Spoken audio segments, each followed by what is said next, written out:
In today's video, I'll be making Anthony Bourdain's Tarte Alsacienne from the La Halle Cookbook, which is one of two that he wrote, and the better one of the two for my money.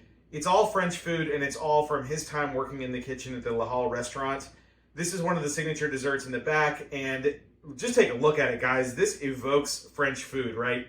It's elevated, it's pretty, it's elegant, it's also light, and it's got this wonderful fruit and custard mixture.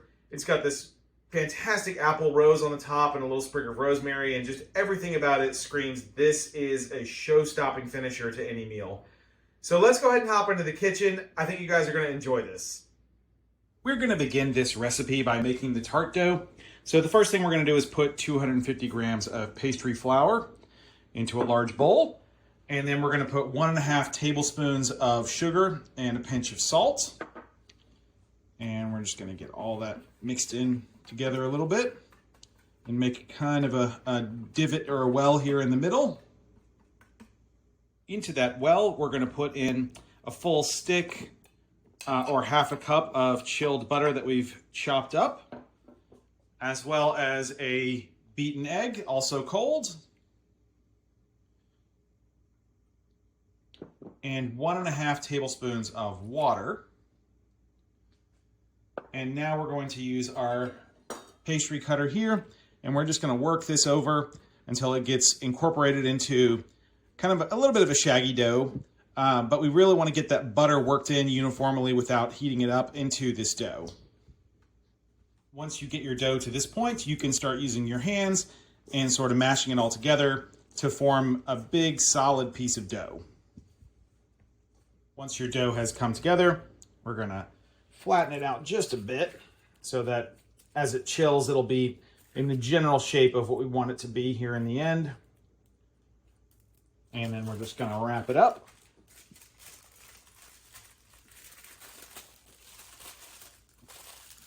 And then we're going to put this in the refrigerator for at least an hour. I finished rolling out the dough, and now we're just going to add that to our tart ring, like so. And if you've seen any of my other tart or pie videos, you want to really make sure you're not leaving any air in there. So really go lax with it and get it patted all the way down.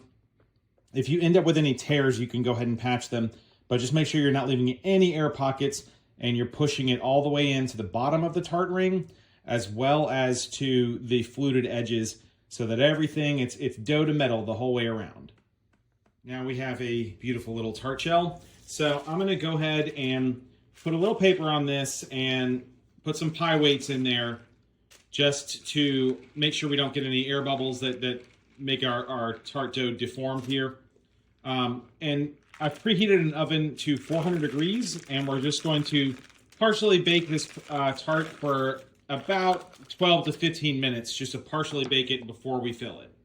Now we're going to bake our apples. So I've got a baking sheet here, and I've put some parchment paper down, and now I've got a tablespoon of butter, and I'm just going to grease the top of this parchment paper all the way around. Now I'm going to take a tablespoon of sugar and just dust the top of this greased parchment paper all over the place. Now it's time to core, peel, and slice our apples. The recipe calls for golden delicious apples. Luckily, these are quite easy to find. Here in Florida, every single grocery store has them. You can see they're very yellow, but it doesn't really matter because we're going to take the skin off anyway. And so we need 4 of these. And the reason we're waiting until this point in the recipe to do this is apples, after a period of time, will brown in just the open air. So you want to slice them as close to the time that you're actually going to cook them as possible. I've finished slicing the apples and laid them out on the baking sheet. Now with your stick of butter, you're just going to take off a little dot and put a little smidge of butter on each apple slice.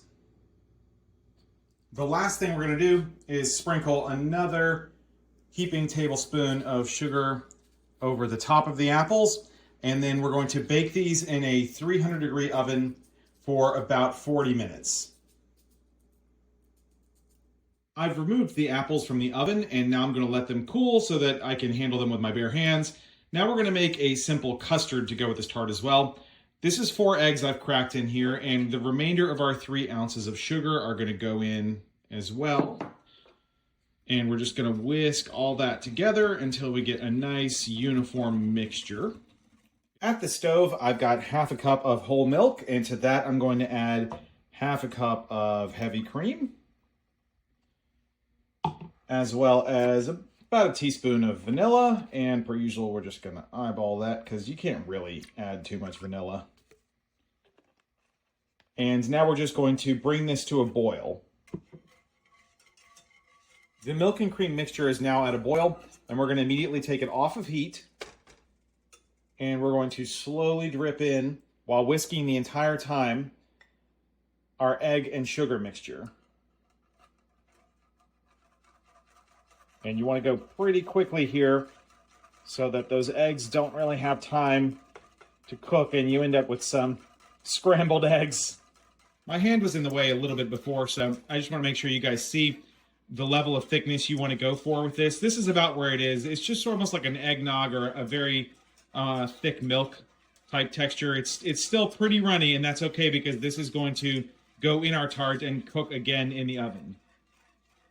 You can see how beautiful our partially baked tart crust has come out. So now we're going to take our very soft baked apples and we're just going to put them in the crust in concentric circles, trying to generally match this size for size as you go. 1 ring down, and now I'm going to start to make a smaller ring with some of the smaller pieces in the middle. Second ring of apple slices is complete. You can already see this is going to be a very pretty, very elegant dessert. I'm about to make one small deviation here, purely for aesthetic purposes from the cookbook recipe, because it's a little trick that I've just sort of seen on social media, and it's pretty fun and it's pretty. So I've got a red Gala apple, and I'm going to leave the skin on and wash it, and we're going to cut it, and we're going to make some apple roses to go in the center of these swirls of apple slices. I've cut the Gala apple in half and used a melon baller to scoop out the middle. In this case, we want to leave the beautiful red skin on, and we're just going to get in here and we're going to slice this super thin. See if I can cut it a little thinner than that. Yeah, there we go. This is what we want, something that has a little bit of wobble to it. And so just do this with both and get as many of these slices as you can.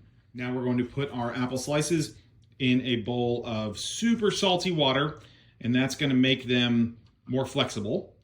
And we're going to let these soak in here for a few minutes. At this point, we are ready to pour very carefully and very slowly our custard mixture over our apples. And you want to let it take its time and soak in there. But you also want to be careful to not let this overflow. You do not want this to spill over the sides of the tart. Actually, when I get to this point, I'm actually just going to take a spoon and individually spoon little bits over the top as we go here. The recipe actually warns of this, that it probably will make more custard than your tart will need, but that's all right. It's cheap ingredients, they're not too bad. Now you want to get your most flexible pieces of apple from the salt brine, and we want to just try to roll those up into one long roll here.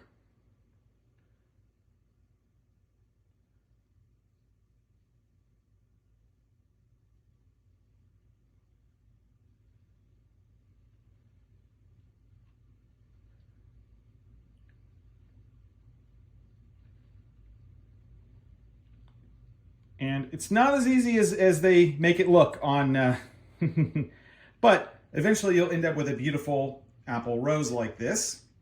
And I'm going to stick this right in the dead center of our tart so that we have a wonderful little red rose finish there. Now I've preheated the oven to 350 degrees. And we're going to bake this for about 20 minutes.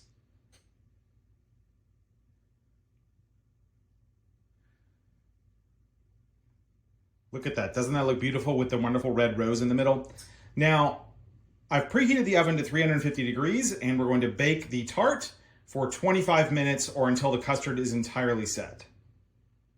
The tart just came out of the oven, and guys, this looks incredible.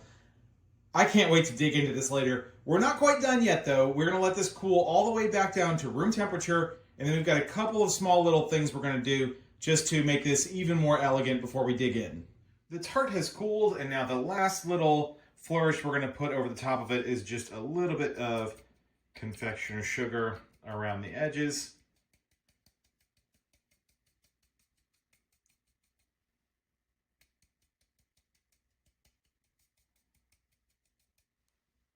And there we go. That is our Tarte Alsacienne. So we're going to go ahead and unmold it now, just so I can show you guys how beautiful it came out.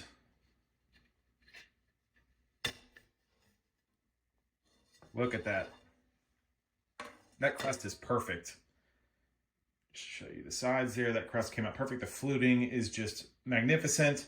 And this is such an elegant dessert, guys. This is going to be a showstopper at any party or any dinner that you bring it out. And the flavors are really good too. You get this wonderful vanilla apple. It's also light. It's not like a heavy dessert, right? It's not something that it's decadent and indulgent without being over the top, which I think is kind of a hallmark of French cuisine by and large. But we're going to leave it there. Check out some of my other French videos. Check out Les Halles. Anthony Bourdain, we miss you. I'll see you guys next time.